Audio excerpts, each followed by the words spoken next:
पण आता हे 2025 मध्ये आपण जगतो आणि ह्या काळात सुद्धा लोकांचे बालविवाह होत आहेत.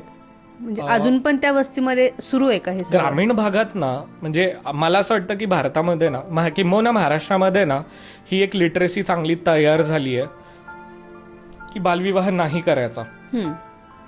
पण ना, वाड्या वस्त्यांमध्ये हे प्रमाण जास्त आहे. अजून पण सुरू आहे. ह्याच्या मागे अंधश्रद्धा नाहीये किंवा कस्टम नाहीये, तर ह्याच्या मागे परिस्थिती किंवा फायनान्शियल प्रॉब्लेम्सच आहेत. कारण की मुलीला घरात सांभाळणं फार डिफिकल्ट होतं. जेव्हा मुलगी वयात येते म्हणजे जेव्हा तिची मासिक पाळी सुरू होते, तर मासिक पाळी सुरू झाल्यानंतर आईच्या मनामध्ये भीती राहते की आपण ज्या वस्तीमध्ये राहतो, आपण ज्या रस्त्यावर राहतो, आपण ज्या लोकांमध्ये राहतो, ती लोक किती घाणेरडी आणि किती खराब असू शकतात आणि त्या आपल्या मुलीला काही करू शकतात.